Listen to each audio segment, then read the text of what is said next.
প্রিয় বন্ধুরা, আমরা অনেক সময় কথা বলতে গিয়ে প্রায় বলি, যদি এটা হয় তবে সেটা হয়, যদি এটা করো তবে সেটা হয়।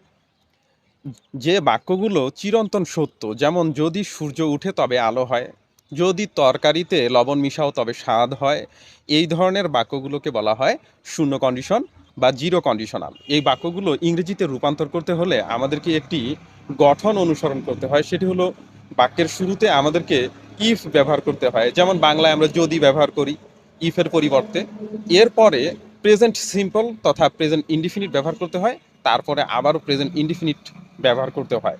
আমরা উদাহরণের দিকে খেয়াল করি। প্রথমেই বলেছিলাম, যদি সূর্য উঠে তবে আলো হয়। এটি ইংরেজিতে করতে হলে ইফ দ্য সানরাইজেস, যদি সূর্য উঠে তবে আলো হয়, দেয়ার ইজ লাইট।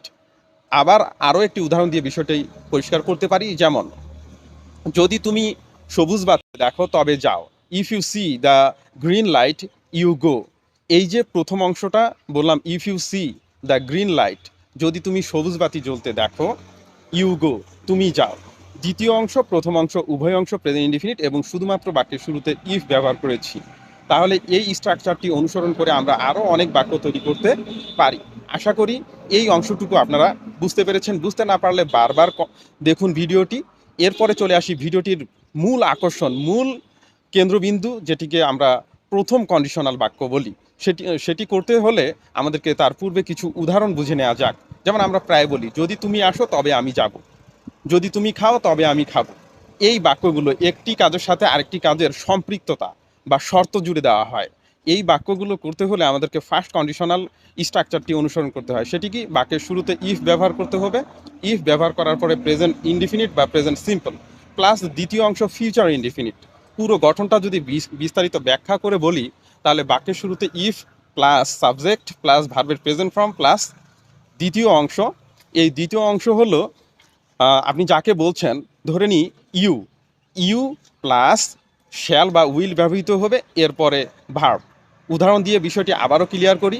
যেমন, যদি তুমি খাও, ইফ ইউ ইট, দ্বিতীয় অংশ আই শ্যাল ইট, আমিও খাবো।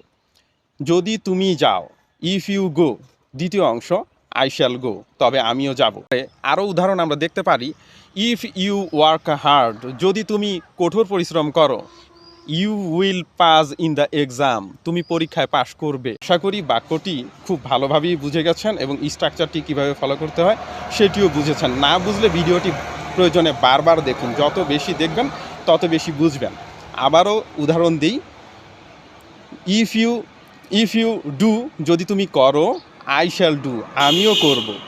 যদি তুমি যাও, if you go, I shall go, আমিও যাব। তথা ইফ যুক্ত করার পরে আমরা প্রেজেন্ট ইনডিফিনিট নিব এবং দ্বিতীয় অংশটুকু ফিউচার ইনডিফিনিট নিব, তথা সাবজেক্ট প্লাস শ্যাল অথবা উইল, এরপরে একটি ভার্ব নিব। আশা করি ভিডিওটি আপনাদের অনেক ভালো লেগেছে।